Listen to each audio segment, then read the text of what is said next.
La Pologne de Robert Lewandowski qui refuse d'affronter la Russie en barrage mondial 2022, ça devient chaud pour les Russes. Effectivement, ça devient chaud pour les Russes, puisque voilà, ils devaient affronter la Pologne de Lewandowski en vue de se qualifier pour la Coupe du Monde de Qatar 2022. Exactement. Et si la Pologne refuse de jouer contre la Russie, je pense que c'est la Pologne qui va passer, puisque la Russie a été sanctionnée par l'UEFA et la FIFA. Et même la finale qu'on devait jouer à Saint-Pétersbourg, la finale de la Ligue des Champions, a été déplacée. Exactement. Et ramenée à la capitale française, Paris. Exactement. Je pense que c'est des conséquences et ça peut toucher la Russie. La Russie, peut-être, on ne verra pas cette grande équipe russe-là au Mondial 2022 au Qatar. Au Qatar, effectivement. On va d'ailleurs parler de ce changement de stade-là. En journalisme, on nous dit que les faits sont sacrés, mais le commentaire est libre. Ouais. Faites-nous un petit commentaire sur le changement. C'est-à-dire en Ligue des Champions, la finale maintenant ne va plus se jouer à Saint-Pétersbourg, à Russie, mais plutôt au Stade de France. Effectivement, ce déplacement-là n'est pas anodin. Je pense que ça répond à une vocation de l'UEFA qui consiste à dire indirectement qu'elle n'est pas d'accord avec l'attitude du gouvernement russe et qu'elle veut véritablement pas s'immiscer dans les affaires intérieures russes. C'est pour ça qu'elle a déplacé du moins la finale en l'amenant à Paris.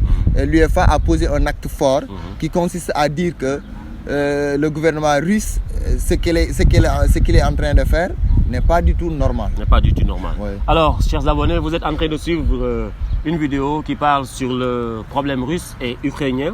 On est sportif, on aime le football, on vit le football. Maintenant, abonnez-vous si ce n'est pas encore fait. Activez la cloche de notification. Aujourd'hui, je suis avec Babacar Sadikh Ndiaye, étudiant à l'Université Cheikh Anta Diop de Dakar, au département de philosophie. Dernière question, avez-vous peur pour l'avenir du football? Pour l'avenir du football, non, mais pour l'avenir du football russe, oui. Puisque voilà, l'UEFA a pris ces décisions-là qui peuvent impacter directement le football russe. Puisque voilà, il y a de grandes équipes russes qui évoluent en Ligue des Champions, en Europa League, ainsi que la grande équipe russe, l'équipe nationale qui évolue en Coupe d'Europe et en Coupe du Monde. Je pense que ces sanctions-là, à long terme, peuvent causer des conséquences véritablement néfastes pour le football russe. Il n'y aura pas les entrées des devises, il n'y aura pas ces grandes rencontres-là qu'on va voir d'habitude entre le Dynamo Moscou ou le Dynamo le Zénith de Saint-Pétersbourg jouer contre les Paris, les Manchester City, les FC Barcelone. Et ça va véritablement impacter puisqu'on a l'habitude de voir ces genres de rencontres-là chaque année. Alors là, on peut dire que le football et la politique sont, je ne sais pas, complémentaires ou bien sont liés. En tout cas, je ne dirais pas qu'ils sont complémentaires, mais il arrive de ces moments-là où le football quand même peut sembler un outil privilégié pour la politique de s'exprimer.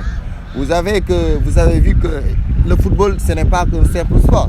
C'est quand même quelque chose de grand, c'est quand même quelque chose qui lie les peuples, c'est quand même quelque chose au moins privilégié où l'on peut se faire entendre, où l'on peut véritablement marquer ses convictions.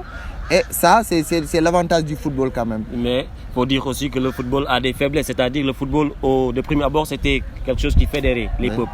Quelque chose qui unissait les gens, quelque chose qui faisait tout cela. Mais aujourd'hui, le football est un peu fait parce qu'il ne peut pas régler cette situation-là. On a vu les larmes de Zinchenko lors du match de Manchester City et Everton. Et c'est triste pour parler des faiblesses du football aussi. Ça date depuis longtemps, je pense. Les Américains n'ont pas... Ça ne se limite même pas du point de vue footballistique, mais d'habitude, généralement sur le plan sportif. Les pays, d'habitude, s'ils ont des tensions, ne préfèrent pas aller jouer dans notre pays. On a vu l'exemple, les Jeux Olympiques en Union soviétique. On a vu que les États-Unis avaient boycotté ces Jeux Olympiques-là. Idem pour les Russes concernant les États-Unis. Bon, je pense que le football, quand même, ça doit fédérer. Mais il arrive de ces moments-là où, quand même, les tensions sont tellement extrêmes.